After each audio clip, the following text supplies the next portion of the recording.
Alam nyo, yung salita, napakadali po niyan eh. Napakadali ko po, lalo na itong mga kasamahan natin sa media na nandito sa harap ngayon. Ang salita, madali po yan. Napakadali pong magsabi ng ganito, ng ganyan, base sa kung ano-ano.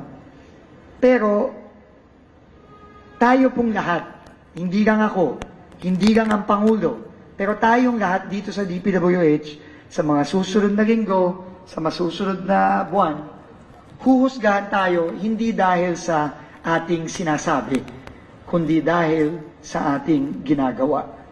Our actions will judge us, not our words. Words are cheap, ika nga sa salitang Ingles.